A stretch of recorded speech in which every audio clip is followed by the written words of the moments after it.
Morning, Justin. Good morning, Mr. Mark. All right. How are you? I like that softball on a tee. I'm dandy, Mark. I am dandy. I'm glad to hear it, Justin. It's good to see you. You're looking dandy this morning. Thank you. Yeah. Thank you. I feel dandy, so Good. it's a good dandy morning. Yes, it is. A little crispy too. It is. Not Cool. as crispy as yesterday morning, but No. yeah. Yeah. Sun's coming up. Yeah. It's tough getting. The evenings are nice, but it's fun getting used to those longer days. Yeah. Yeah. Wait, the evenings are nice because you have more sun, you mean? Yeah. The days are getting longer, and you Yeah. notice it. Well, time change, of course, Yeah. occurred. Yeah. But yeah, at this time of day, it's not like I necessarily need a lot of light, and yet you can see the sun starting to come up. Mm-hmm. And so at the end of the day, you get a lot more light. It's Yes. kind of neat. Yep. It's I very much favor having more sun in the evening. I bet you do. Yes. Yeah. Yeah. Yep. So I'm As the days all get warmer. Are we in daylight savings time now? The age-old think so. question. I think so. It's like, yeah. Yeah. See, that's weird to me because I would think the winter you would want to save daylight. No, you just want to hibernate in wintertime. Yeah.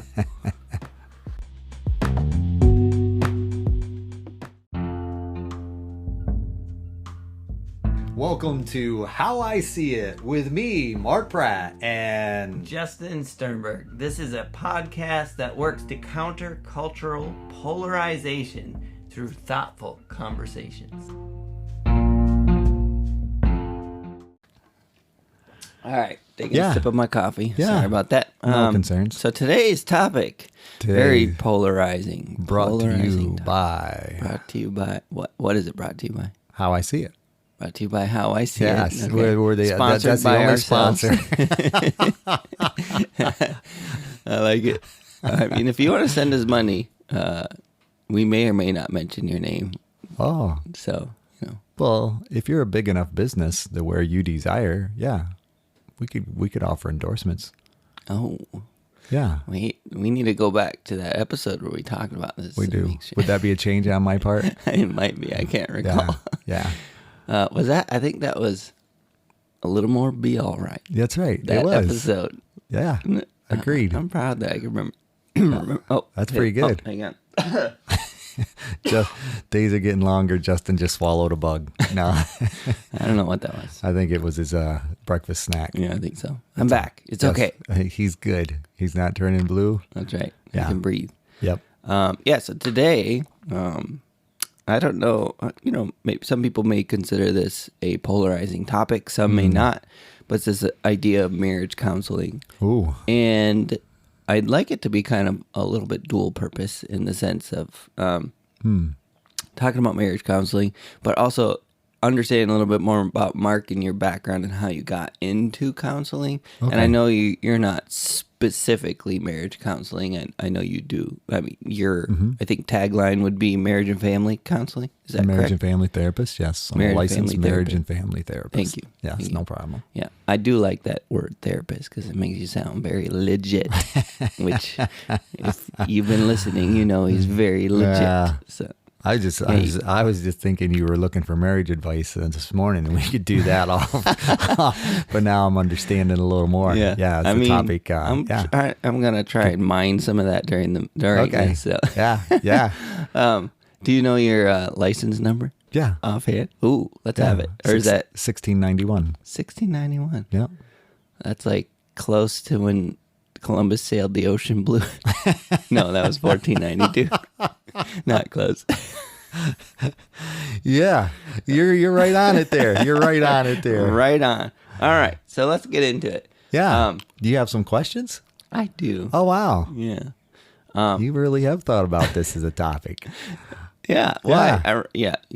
Go for it. I'm so good. my So, yeah. first question would be, what caused you to shift your career? Because you were, primarily construction, right? Yeah. And I think a general contractor. Is that Yep, correct? That's correct. Which I'm sure kept you very busy. You weren't in need or want of work. Nope. Correct. Okay. So yeah, what caused you to make that shift? That's a like say a God story in itself to a degree, but I'll give you the Reader's Digest version. All right. The How I See It version. Yeah, that's true. Chris and I, of course, we were working with couples through our church. Just kind of, we had what I would call a passion. Yeah.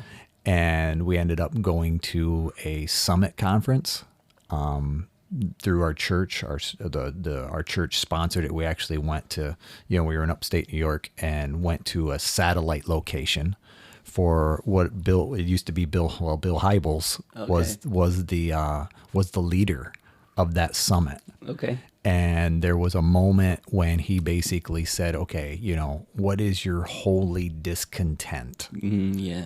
Yep. And, it was, he identified Moses.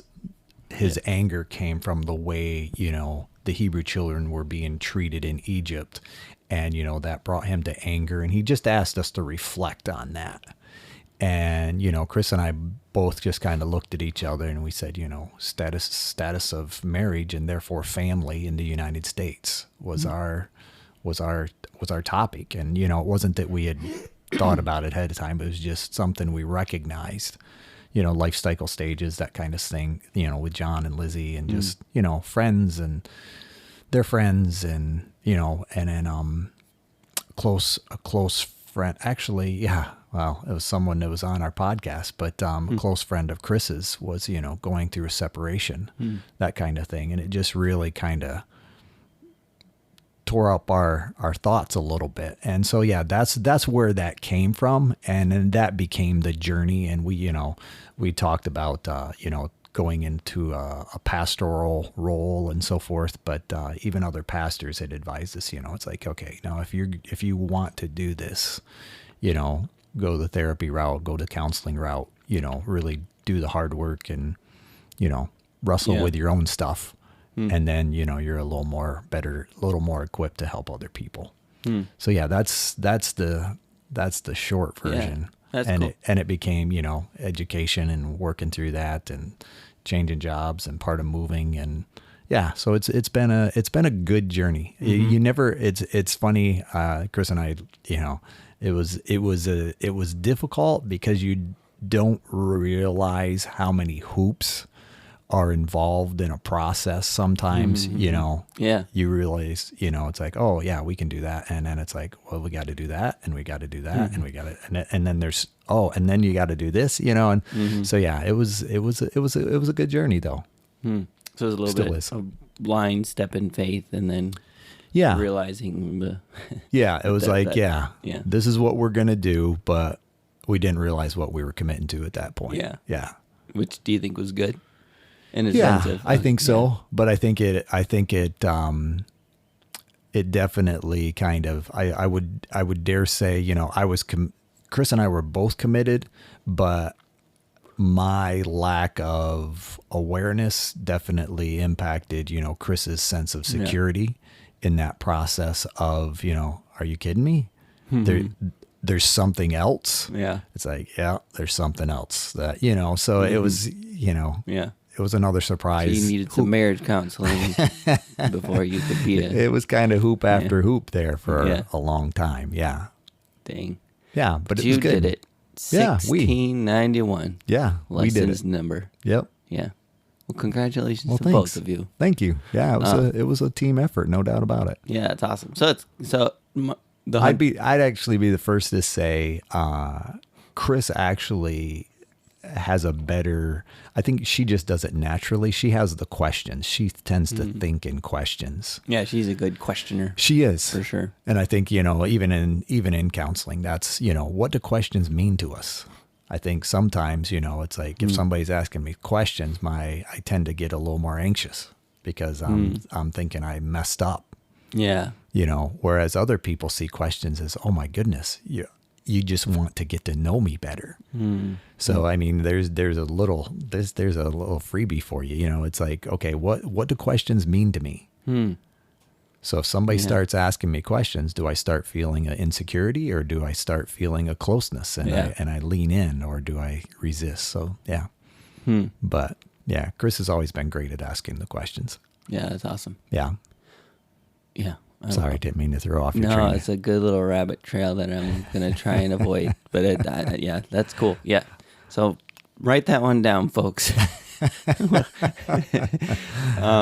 Yeah, no, it's cool to understand a little bit of the background and know that, focus on the marriage was kind of a key part of that, and the family kind of came as a result of that, right? Like Sure. the family focus. Yeah, because I for me personally, I think,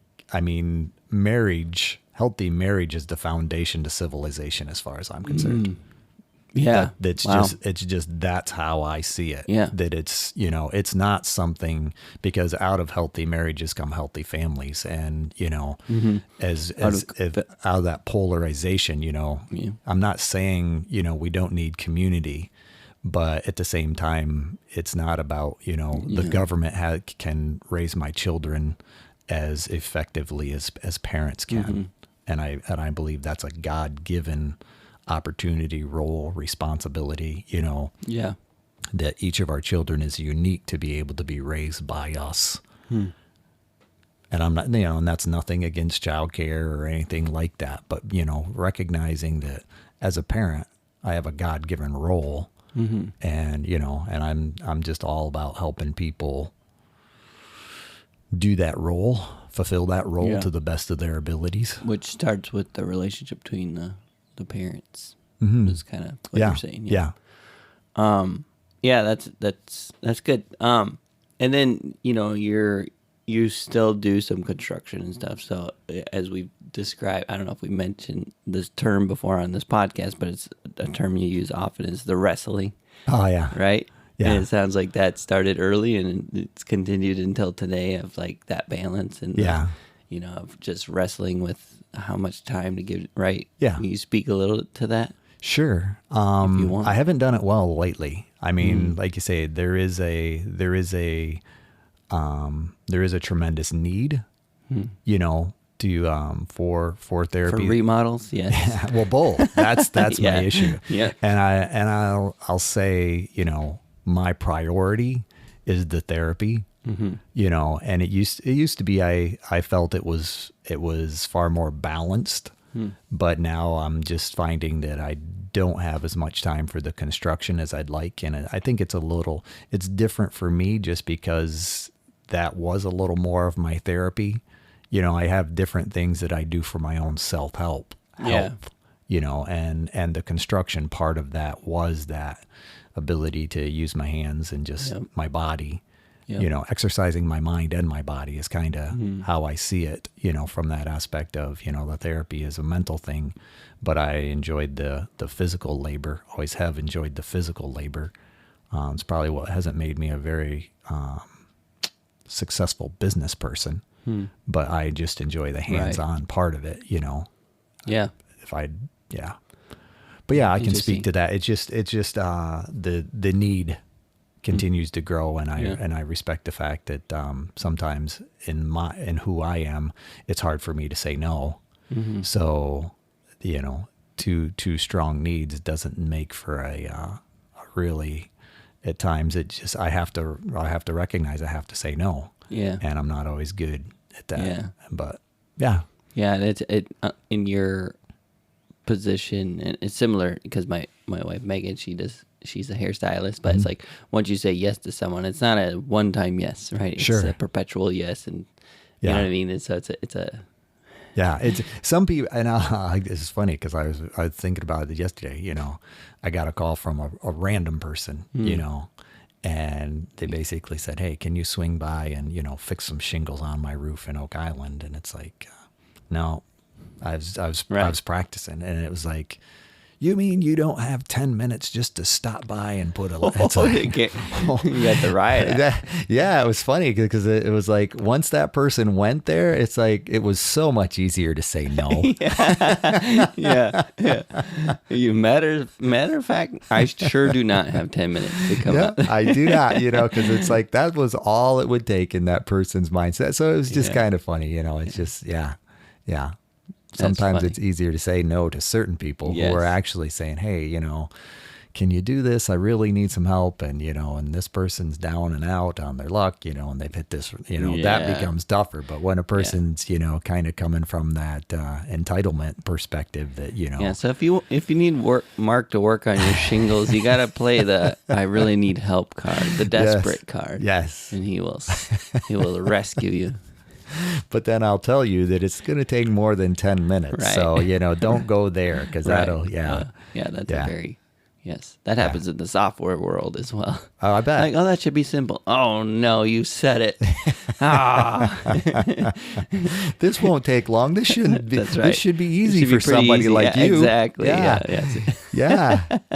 Yeah. Okay. How many times have I said that? I apologize if I have. You may have. I don't know.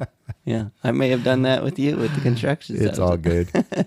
All right. Back to the questions, Sure. Mark. Yeah. So if you could summarize the best, your favorite thing about that specific role of marriage and family counseling, it's okay if it's not the marriage aspect, but Sure. if it is, then it really ties nicely into the subject. But what would you say is the best part?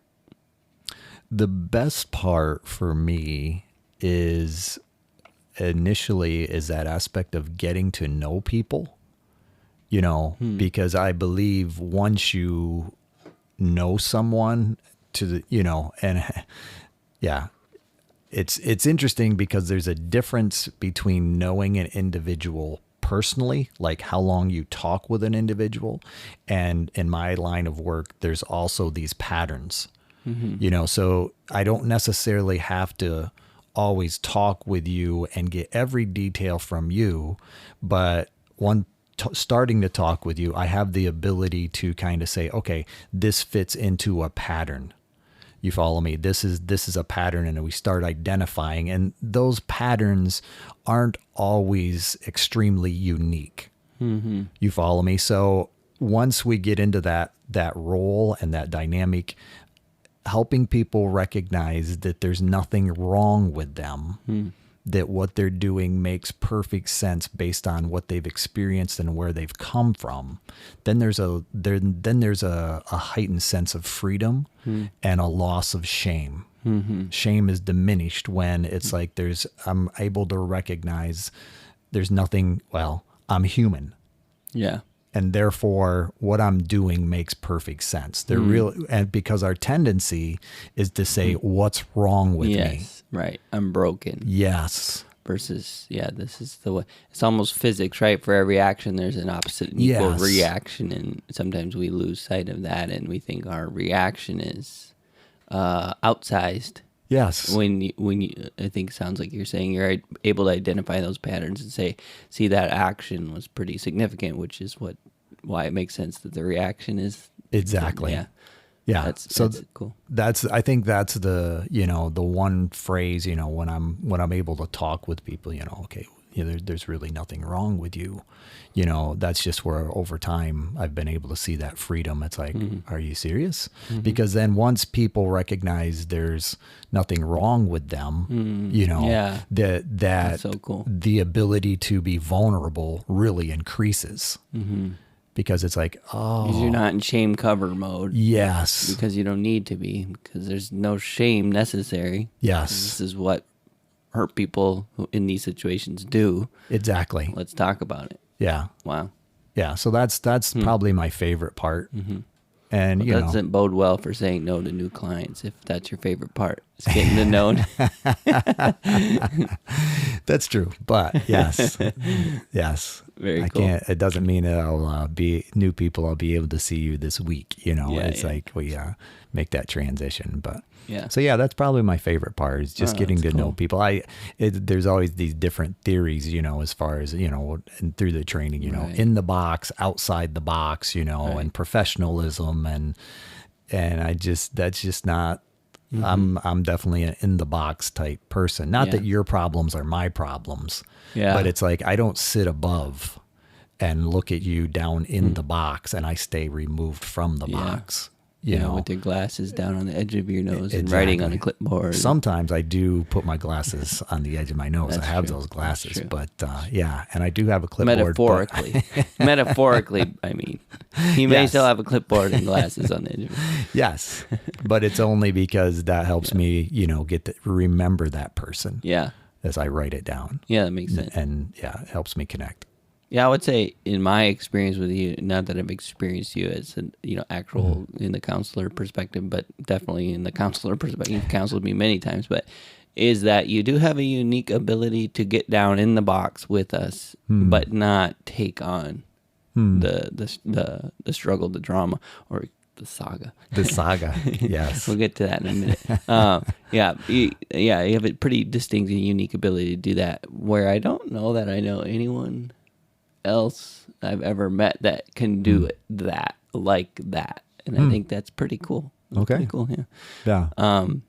Yeah. Well, and I'll even what I know. I'm just adding this part. What I know about therapy is a addition. You like that pun? It's an addition to what I did as a contractor, because so often that was the role I had even as a contractor, because I'd come in to this couple situation. They're saying, we have these resources and we want to do this. Can you help us? Because they didn't have all that they needed to get to where they wanted, and they had certain resources, and it was my job to be able to talk with both of them in such a way that kind of excavated what they both wanted from that space with those resources, and it just gave me an opportunity to get to know people and to start working in that context of, oh, I see your vision and I see your vision, and how are we going to combine these two in such a way that kind of gets you both what you want, and in a way that makes you a happy customer. And granted, sometimes as the therapist, I'm not so concerned about the happy customer, because the relationship is my client when I'm working in marriage and family therapy. Yeah. So yeah. Nice. But it was, I used to have the tagline that said I was, people would say, well, that's a big difference, and I just say I just went from building houses to building homes. Oh, nice. That sounds like a Mark tagline. Yeah. Very And it quaint. really, that home dynamic is where families and, marriages thrive, when that sense of home is, So you're secure. building homes one way or another. well Done. yeah. You're a home builder. That's what you can tell people. What do you do? Well, I'm a home builder. There you go. I There do you it go. through counseling, therapy, and Wellspring Life Services. That's right. That's it, Yeah. Life service. Yeah. That's the name of Mark's company. Yeah. That's Wellspring Life Services. Yep. Cool. All right. So moving on. Yeah. If you're good with that. I'm good. I'm good. What is, well, let's put it this way. When or why should a couple seek counseling? When they're, I'm going to tee this up for you. Yeah. You can put it right on that tee for me. When their drama is at the height, Oh. or I'll let you out. I tend to think that we wait far too long to get the help we need so often. And I think, I'm certainly willing to help people whenever, but so often what I hear is, well, I'll hear it after, a positive session. It's like, we should have done this years ago. Yeah. That's what I'll routine. We've been married 25 years. We've been married 15 years. And you know what? We should have done this years ago. We should have done this in hindsight when we had kids, when we moved, because it was at that point that, this creeping separation, this pattern, if you will, was developed. And we've been operating in this, I'll call it this core pattern, or some might call it a negative cycle, for years.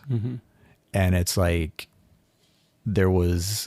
we didn't necessarily, and that's the tough part, because you don't know what you don't know at that point. But yet I think quite often there is this dynamic that says, okay, we probably should talk with someone about this, or, we can do something different, but we just kind of ignore. I think part of it is that shame dynamic, but then it just, once those negative cycles are in place, it's tough at times to root those out, because, each time one of the couple desires to become vulnerable, even if they're able to, or, expressing a need, and therefore they are vulnerable, the other person just cuts their knees right off from that negative cycle, and it's counter to that vulnerability again.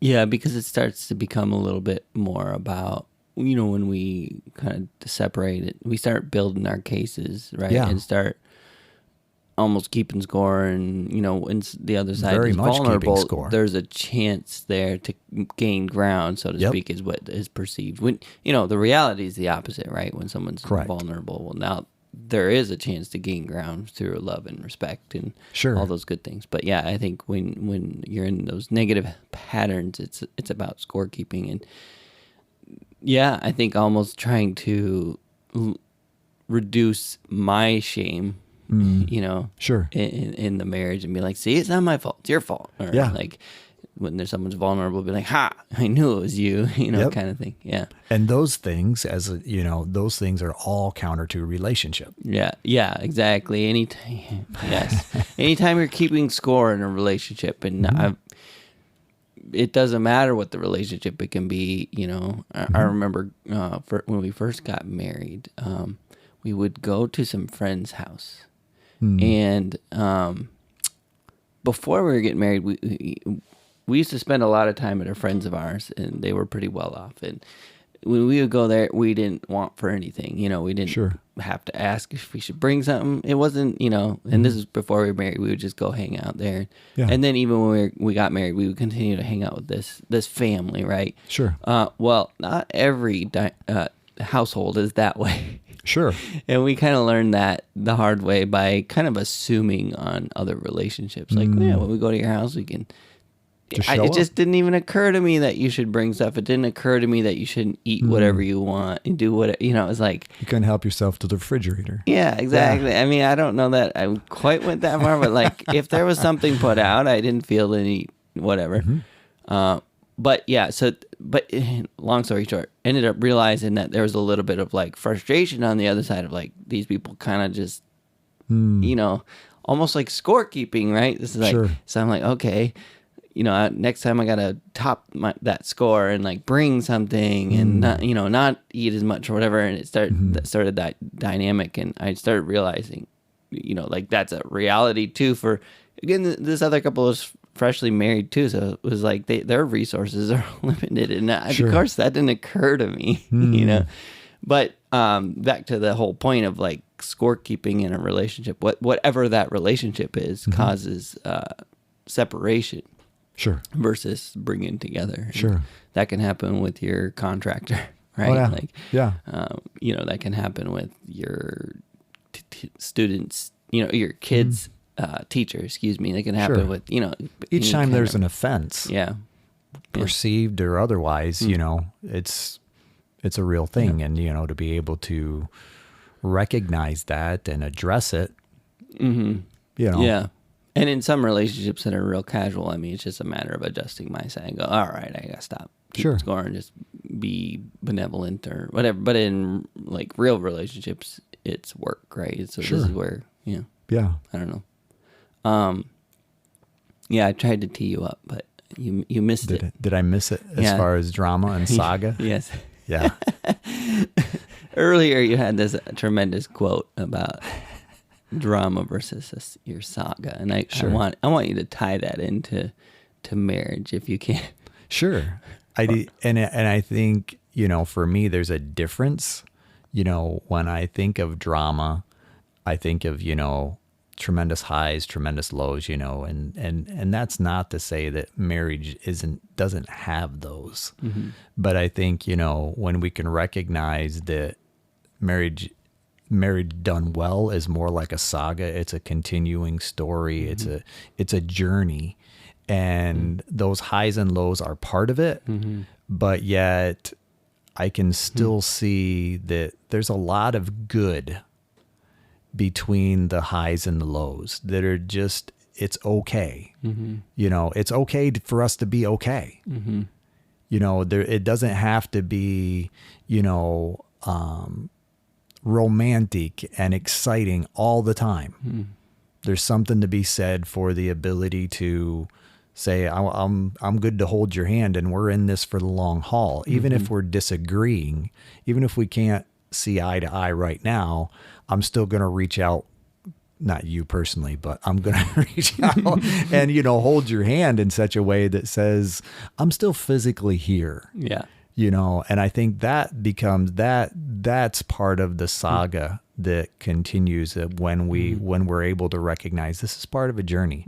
And, and there's going to be these life cycle stages, and, and I don't think, and I can say that in 2 words, and yet I recognize, having kids and raising kids and, early, toddlers and, and adolescence and empty nest and, losing parents, that's all part of life cycles. It happens to everyone. And there's going to be a lot of, identity change that goes along with that. There's going to be aspects of what my purpose is, where my security comes from, my ability to, a couple's ability to accept one another, recognizing, God is, from my perspective, God is that source, for all of those things. But in the midst of change, so often I look to my spouse to define some of those things.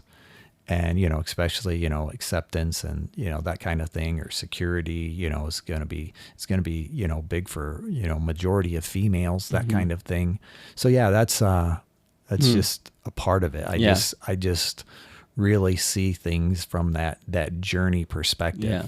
And I think I love it, right? I think that's the healthy perspective, and is about, when going through the drama, to understand that this is not the whole thing. This is a saga.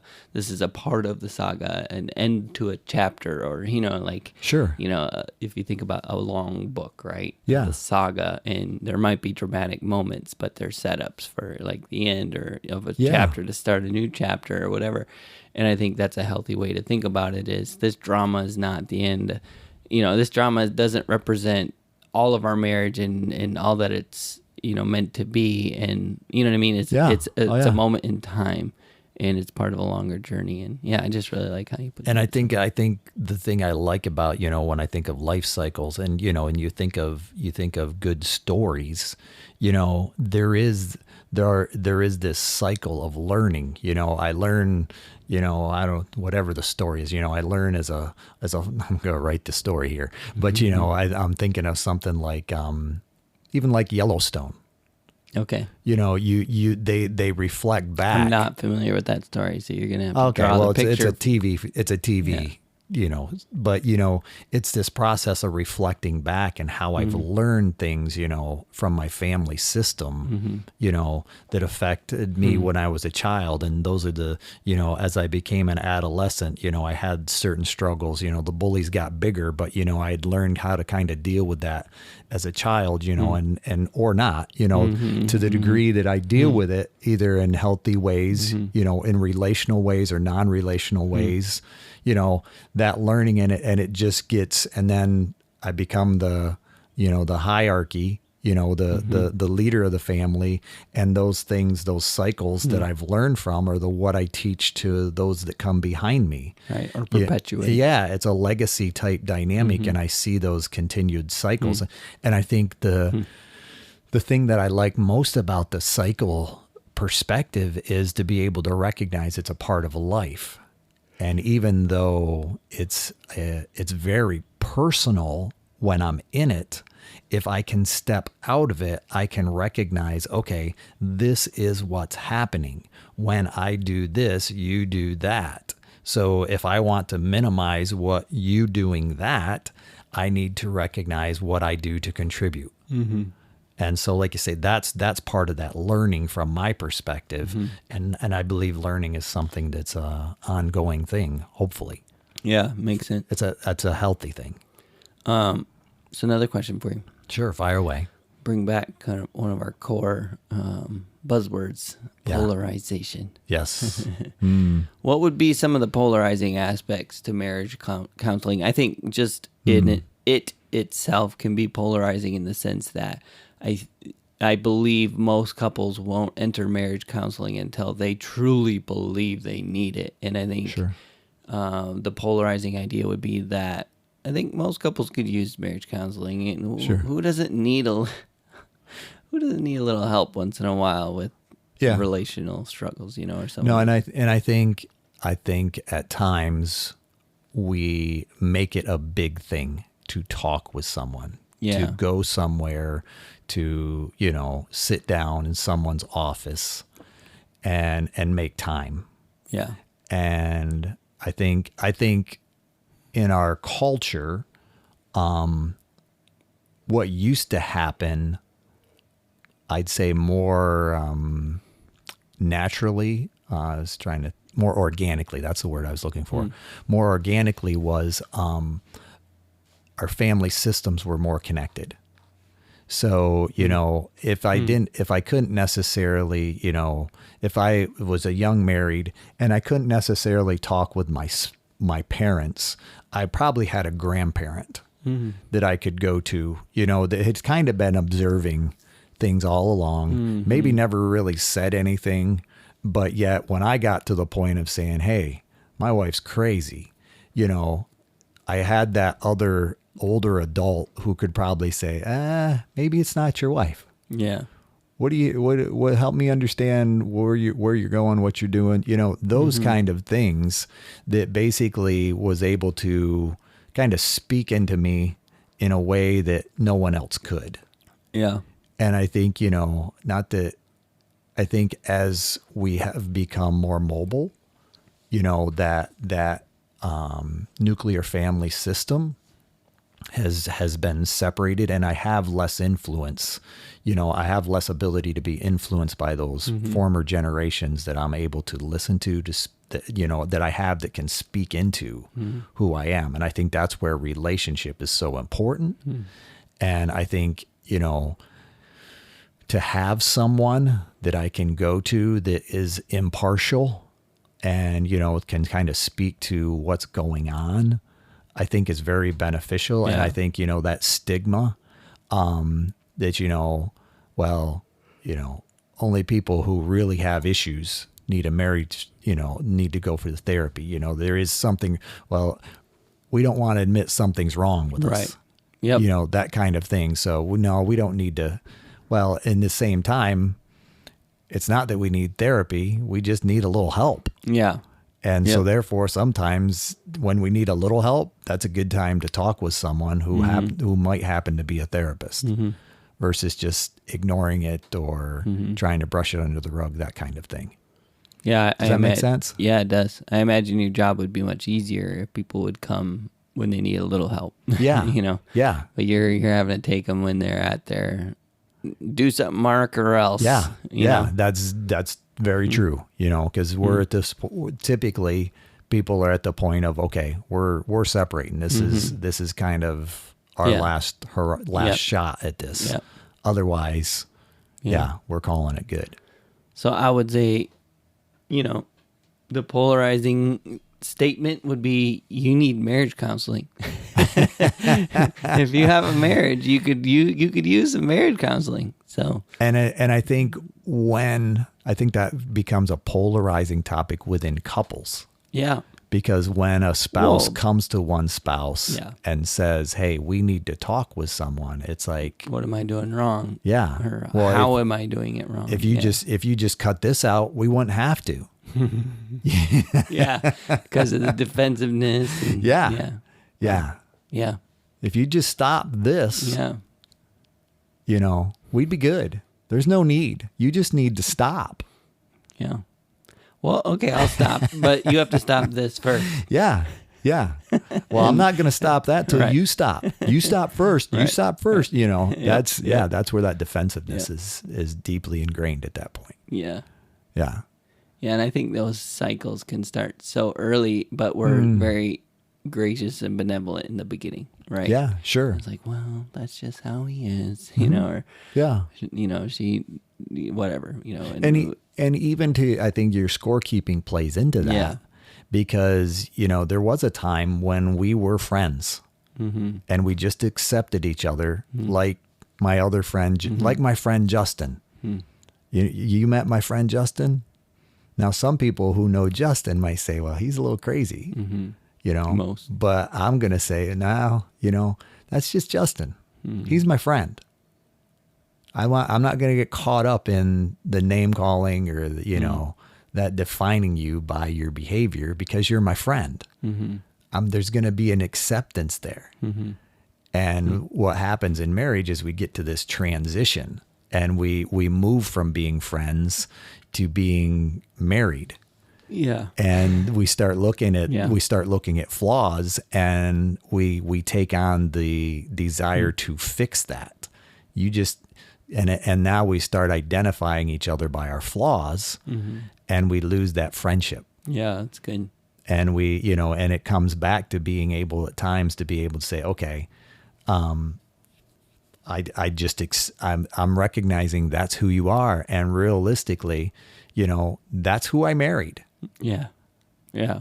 And, you know, and I'm not saying, you know, we accept unhealthy behavior. Don't get me wrong there. Right. But yet there's a point where part of that is what we were attracted to at the very beginning.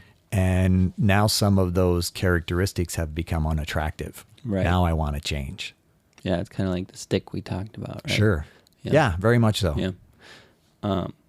Yeah, and I think one of the most common times in your marriage where you could really benefit from marriage counseling is the first couple of years when those patterns are starting to become ingrained or like set in, where that transition starts to occur from friend to foe.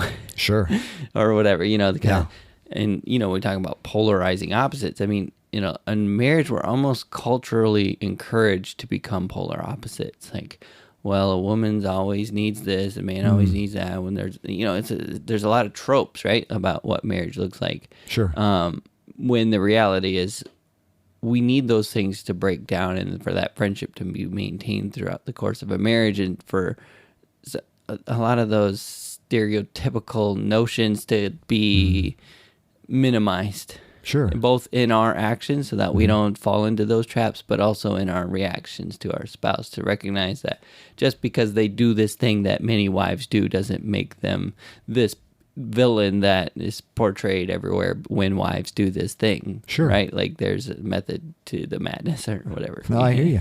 You know what I'm saying? Yeah, I do. And I think the first part where you were saying, you know, early on, that's so often, I think, you know, as we do, you know, as I'll do like even pre-marrieds, you know, I think my goal is to be able to catch up with that couple like a year from now. That's cool. After they get married. My goal would be to because it is at that point where you're starting it's like there's a lot of reality. Yes. No offense, that sets in, you know, none taken. Yeah, before we're getting married and then a year after we're married, there's a lot of reality that sets in. Yes. And it's like, okay, now I'm seeing you in a little harsher light, you know, where there was this soft, you know, glow. Yes.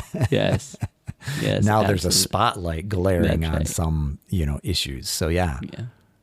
Yeah, and there's a perception before you're married when you're standing at the altar that there's gonna be that magical glow that covers even the flaws and it will continue, and that magical glow that's natural and free flowing prior to marriage takes work. Sure.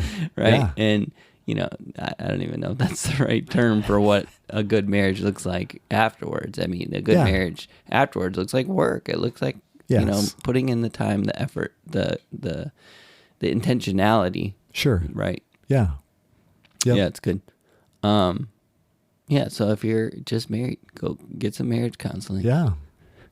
No, What are- seriously. I yeah. mean, just to be able to talk with someone, Yep. you know, and And there's also I'm a some- big fan of marriage mentoring. Yeah, I was gonna You say, know, yeah, finding thanks. people, you know, who, you know, have been just married longer than you have, and who you look up to, who, you know, who are in the process of, you know, raising kids, and, you know, their kids seem to be, you know, Yeah.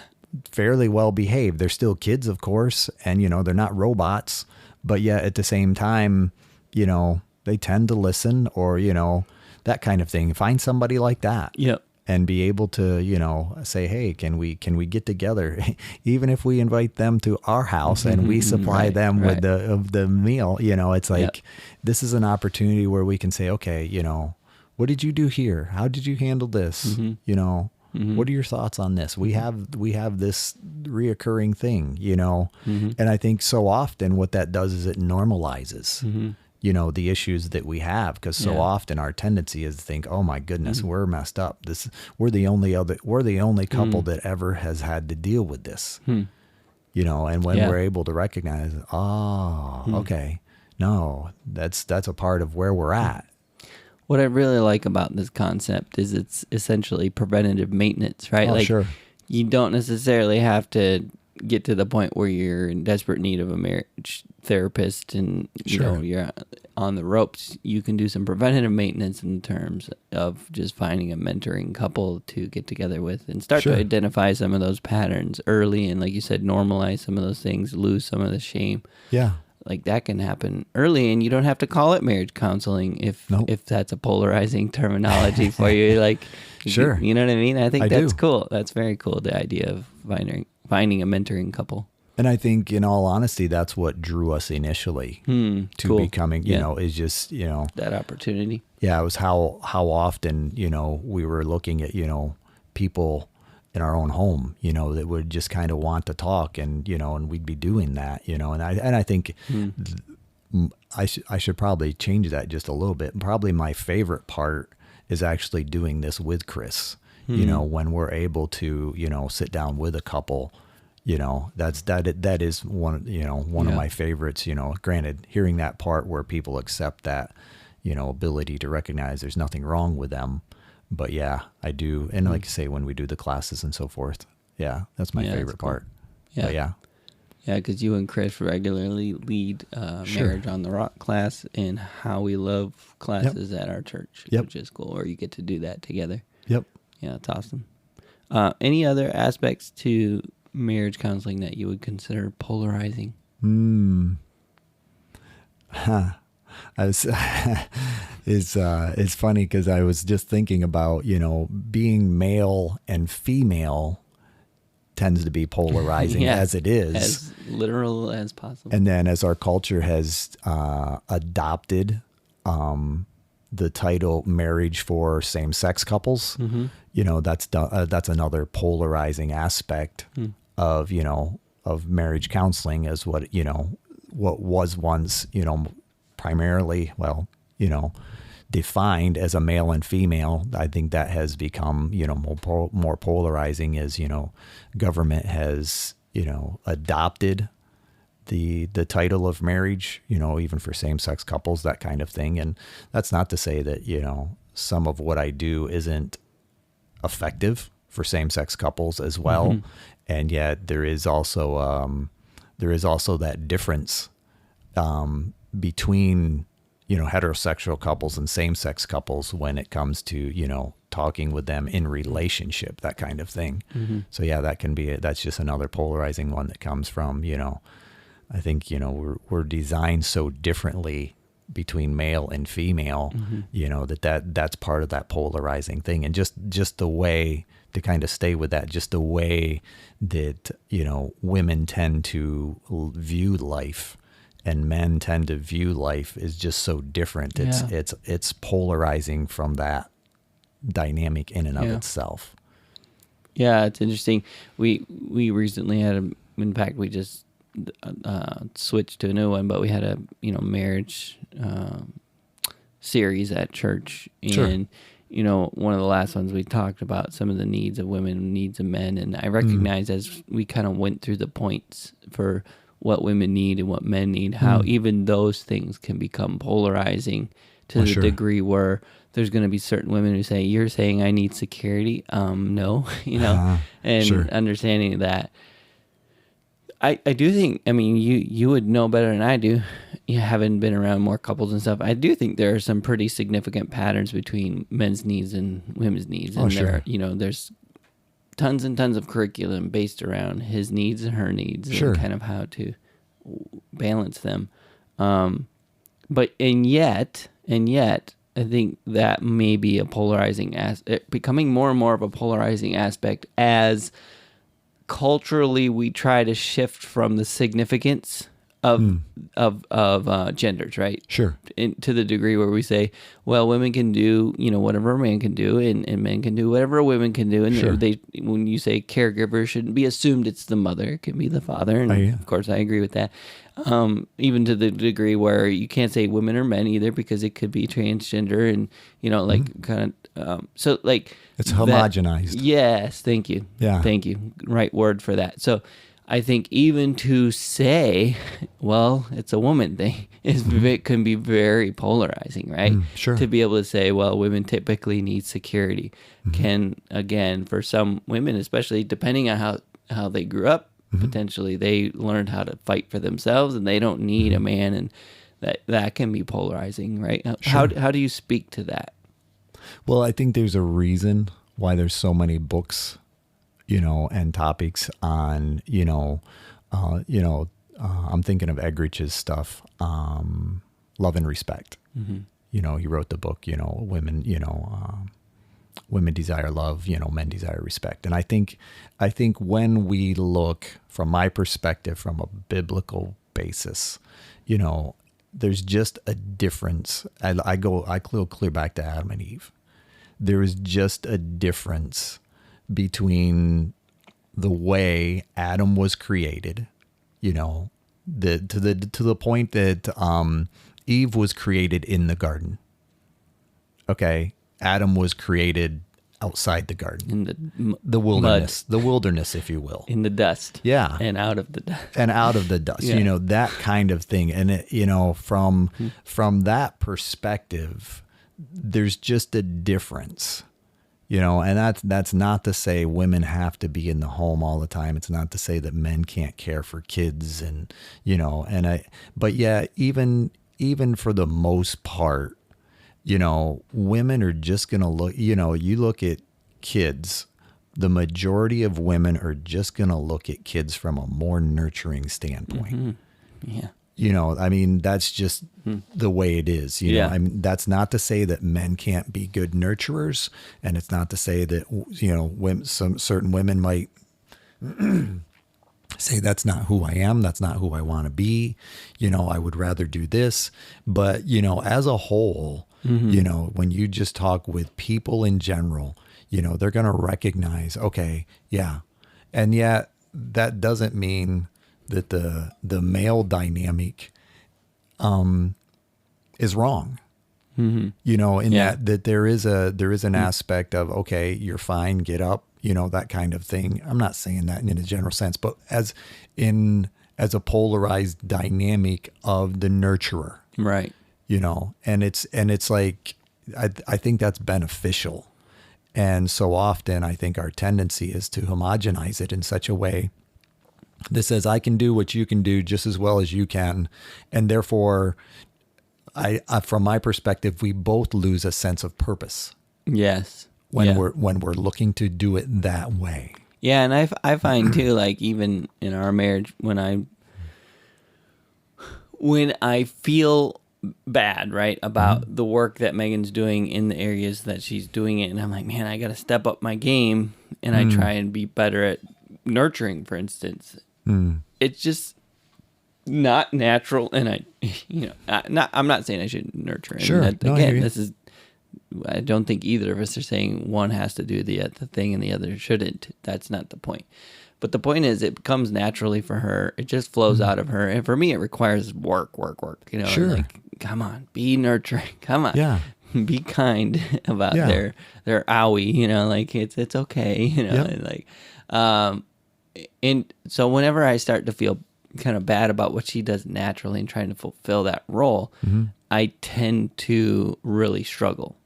Whereas when we're able to both identify what it is we're good at, we're naturally it's become natural for us. Yeah. And when we operate in those natural places, we do so well, especially when we're in communication about that. We kind of in agreement about, you take care of that part, I'm going to take care of this part. Yeah. We do really well. It's when we feel like we have to stretch over to the other side and do the other thing is when we start struggling. And even to the point, back to your point about even the purpose starts to feel a little bit lost. Like, what's my purpose here?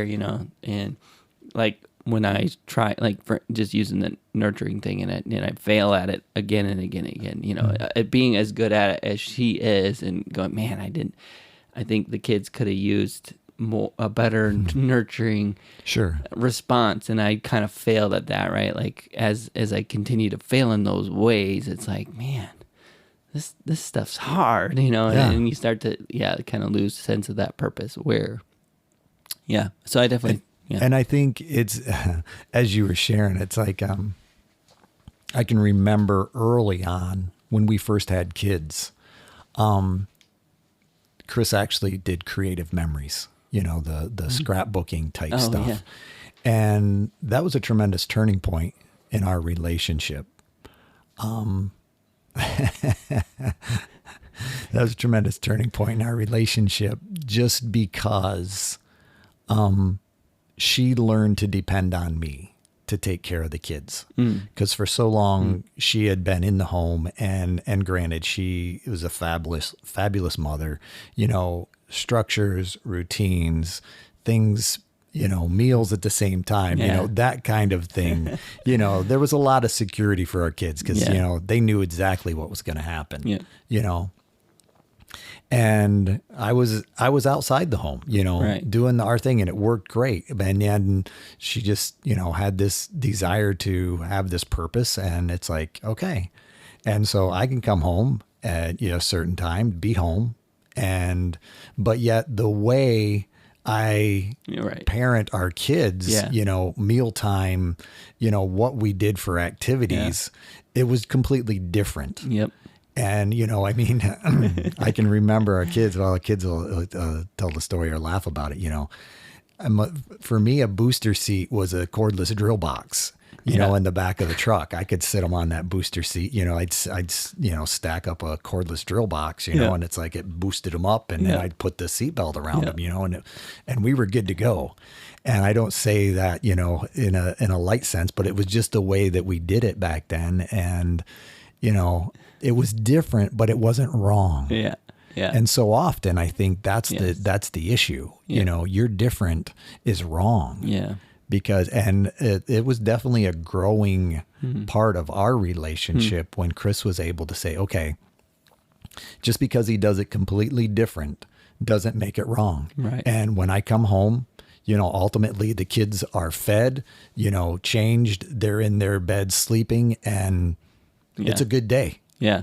It may not look, it got done. Yeah. And everybody's safe. Yep. Yep. And I think, so often we get too critical about it. Yes. And so, that was just what was coming to mind. And it goes both ways too. Just thinking of ways in which I see Megan doing things, go, that's not how I would do it. Really, it goes both ways. But really, that's exactly what this podcast is about talking about those two ends and saying, which one's wrong? Well, wait a minute.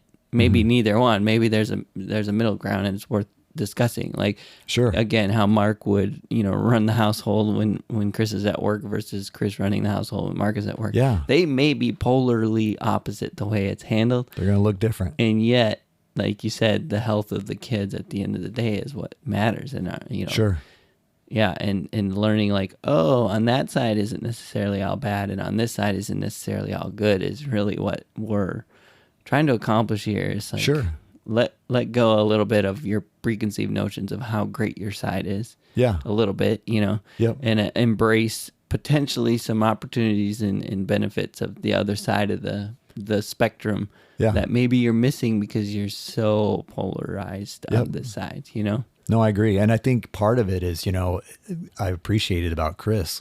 Chris understood our kids got a completely different experience. Yeah. It's like, there might have been a little more mess on the floor. There might have been a few more clothes on the floor. There might have been more dishes in the sink.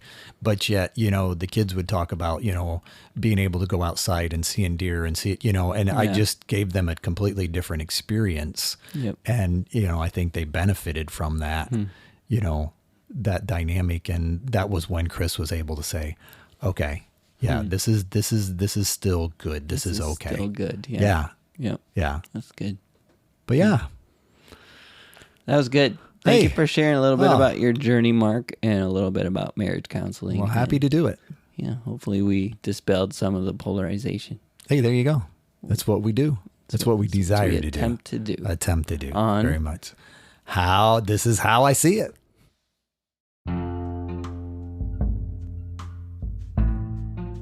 Hey, thank you for listening to our podcast.